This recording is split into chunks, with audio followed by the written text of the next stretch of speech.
Hello everyone, আসসালামু আলাইকুম। চলে আসলাম নতুন একটি ব্লগ নিয়ে। তো আজ রান্না করব মাগুর মাছ মিষ্টি কুমড়া দিয়ে। তো মাগুর মাছ নিয়ে নিলাম 6 পিস। আর এই যে মিষ্টি কুমড়া কেটে নিয়েছি। মাগুর মাছটা এবার ধুয়ে নিব। আমার শাশুড়ি মা সবসময় আমাকে বলতো তোমার মাছ ধুতে হবে না, কারণ আমি নাকি মাছ ধুলে মাছ ধুতে ধুতে সাদা বানিয়ে ফেলে, আর ছোটো মাছ ধুইলে মাছের অর্ধেকটাই নাকি ফেলে দেয়।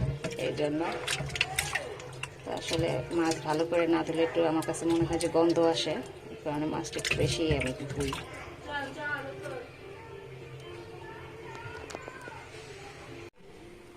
তো তোমরা দেখতেই পাচ্ছ মিষ্টি কুমড়া ধুয়ে তবেই কেটেছিলাম আমি আগে, আর মাছটা ধুয়ে পরিষ্কার করে নিয়েছি। এবার আমি মাছের ভিতরে একবার সব মশলা দিয়ে তো মাখিয়ে তারপরে বসাবো, পরে সবজিটা দিব মাছে। আদা রসুন পেস্ট,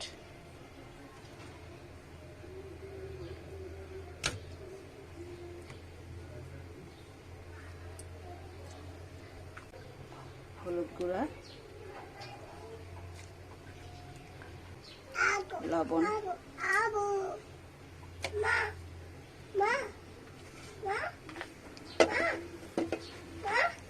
জি আসছি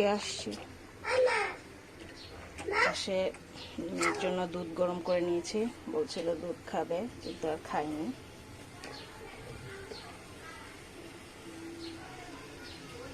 একটু তেল,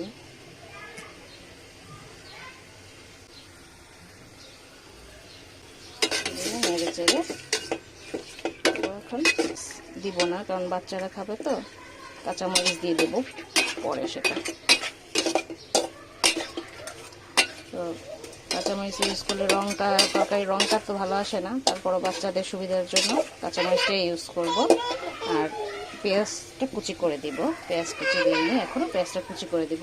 দিয়ে দিচ্ছি পেঁয়াজ কুচা এবং কাঁচামরিচ দিয়ে এখন মেখে ঢাকা দিয়ে দিব, সামান্য একটু পানি দিয়ে, নইলে পাতিলে লেগে যাবে।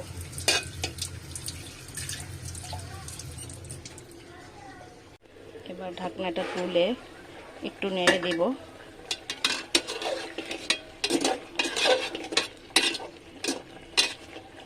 এখনো ভালোভাবে কষানো হয়নি, তো আবার ঢাকা দিয়ে দিচ্ছি। আরও কিছুক্ষণ কষানো হলে তখন মিষ্টি কুমড়োটা দিয়ে দেবো। মাছটা মোটামুটি কষানো হয়ে গেছে। এর থেকে বেশি কষালে যখন সবজি দিব, সবজির সাথে একটু সিদ্ধ হয়ে গেলে তখন ভেঙে যাবে। তো সবজিটা দিয়ে দিচ্ছি।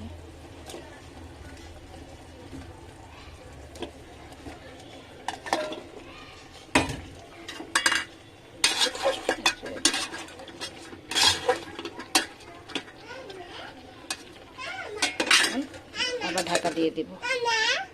মাছগুলো তুলে তারপর সবজিটা দিয়ে দিয়েছি। মাছগুলো একটু বাটিতে তুলে নিয়েছি।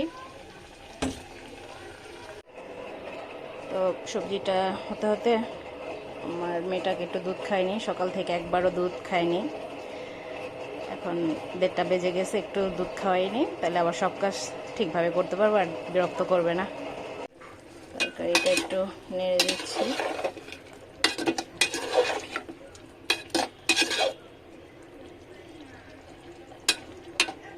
একটু সিদ্ধ হবে। সবজিটা ভালোই সিদ্ধ হয়েছে। তো এর ভেতরে একটু পানি দিয়েছি। এখন পানিটা বলক আসলে মাছটা দিয়ে দেব। বলক চলে আসছে, এবার সব মাছগুলো দিয়ে দিই।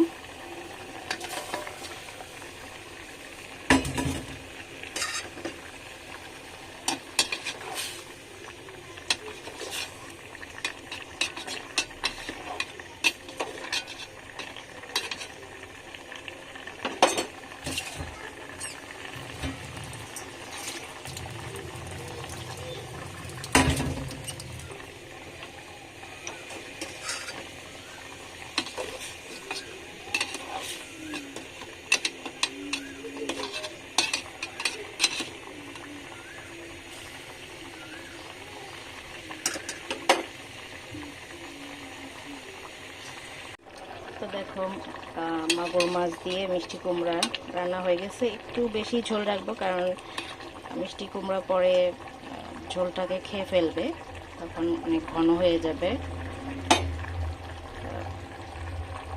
রান্নাটা শেষ হলো, চলো দেখে আসি তো কি কি রান্না করলাম, এছাড়া আরও কি কি রান্না করলাম আজকে। তো এই তো তোমাদের আগে দেখিয়েছি, মিষ্টি কুমড়া দিয়ে মাগুর মাছ আছে, করলা ভাজি, আর এখানে ভাত রান্না করে নিয়েছি। তো এটাই ছিল আজকের ভিডিও। কেমন লাগলো তোমাদের জানিও। ভালো থেকো, সুস্থ থেকো, আল্লাহ হাফেজ।